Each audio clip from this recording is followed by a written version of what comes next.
दानिश अली जी, only 3 minute. धन्यवाद सभापति अध्यक्ष महोदय। मुझे मालूम है आप मेरे साथ ऐसी नाइंसाफी कभी नहीं कर सकते। मैं ये बजट 2022 बोलने का मौका दे रहा हूं, वो नहीं बता रहे। सर आपका आशीर्वाद है, 8-10 मिनट तो देंगे ही। और खास तौर से मैं इस देश के वंचित समाज की बात सदन में रखने खड़ा होता हूं। आपका टाइम खत्म हो जाए इतनी देर में। आप इसलिए मैं बजट देख रहा था, बहुत गंभीरता से मैंने स्टडी किया। देखिए सर, इस बजट में 25 साल बाद की हम बात कर रहे हैं। अच्छी बात है, 2047 के लिए सारी चीज हम कह रहे हैं कि 2047 तक ये हो जाएगा, 2047 तक वो हो जाएगा।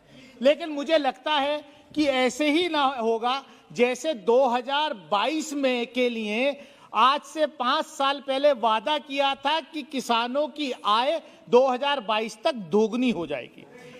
अध्यक्ष महोदय, हमने देखा कोरोना काल में किस तरीके से हेल्थ का इंफ्रास्ट्रक्चर जो है चरमरा गया हमारे देश का। मुझे उम्मीद थी कि इस बजट में आदरणीय वित्त मंत्री जी हेल्थ इंफ्रास्ट्रक्चर को सुचारू करने के लिए उस पर ज्यादा से ज्यादा बजट देंगे। और ये मैं नहीं कह रहा, ये इस देश के कई हेल्थ एक्सपर्ट, कई मतलब रिसर्च पे खास तौर से कुछ नहीं हुआ। मजूमदार शॉ जैसी जो हैं, उन्होंने भी, उनका भी बयान मैंने पढ़ रहा था। ये सर, ये बड़ा दुर्भाग्य है इस देश का कि 2% लोगों के पास इस देश की 57% दौलत है। 57% दौलत के मालिक 2% लोग हैं। ये बजट पूरा का पूरा एक तरीके से मतलब जो डिस्पैरिटी को और बढ़ा देने वाला बजट है। गरीब और गरीब हो रहा है, अमीर और अमीर हो रहा है। इस देश के 142 लोगों पर जो है की इनकम, कोरोना में एमएसएमई खत्म हो गई, जो छोटा दुकानदार था वो कारोबार उसका खत्म हो गया, नष्ट हो गया। लेकिन चंद लोग, अडानी अंबानी जैसे लोगों की दौलत जो है वो कई गुना बढ़ गई। देश के 142 लोगों की दौलत जो है वो 23 लाख करोड़ से बढ़कर के 56 लाख करोड़ हो गई। ये क्या ये नया भारत है?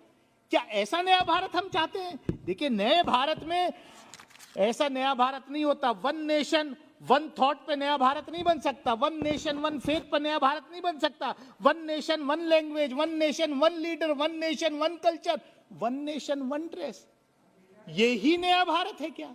आपकी संरचना नए भारत की ये हो सकती है, लेकिन देश का आवाम, देश का किसान ऐसे नए भारत को नकारता है। मैं कहना चाहता हूं कि देश का किसान, जिससे आपने वादा किया था कि 2022 तक आय जो है दोगुनी कर देंगे, क्या हुआ उस वादे का? हमेशा ये सरकार, अध्यक्ष महोदय, हमेशा ये सरकार अपना गोल पोस्ट चेंज करती है। आप देखिए, हर साल हर बजट में नए गोल पोस्ट चेंज करती है। रेलवे को नष्ट किया जा रहा है। अब पहले एयर इंडिया तो बिक गया, सारी चीज बिक गई। ये कहते हैं कि साहब पंडित नेहरू से शुरू करते हैं, किसी ने कुछ नहीं किया साहब।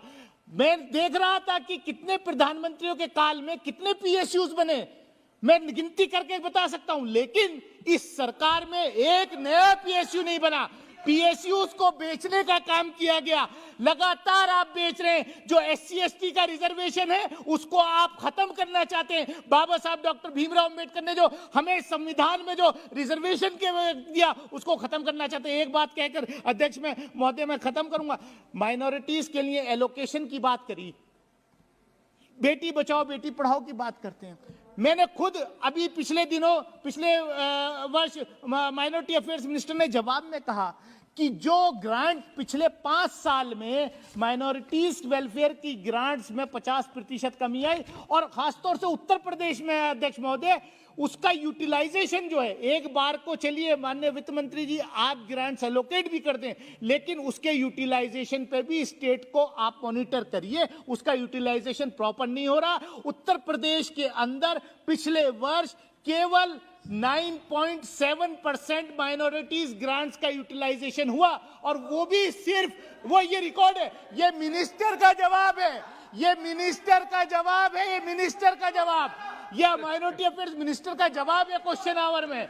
वे उसका यूटिलाइज, और वो भी केवल जो है उनकी तनख्वाहों में गया होगा। तो मैं आपके माध्यम से अध्यक्ष महोदय यही कहना चाहता हूं कि इस बजट में गरीबों के लिए, किसानों के लिए, अक़लियतों के लिए, SC ST की स्कॉलरशिप के लिए, माइनॉरिटीज की स्कॉलरशिप के लिए, अध्यक्ष महोदय मैंने आपसे उस दिन भी कहा था, आधे सेकंड में खत्म कर रहा हूं, उस दिन भी कहा था कि हज सब्सिडी खत्म करी। बहुत अच्छा, कोई नहीं चाहता हज सब्सिडी।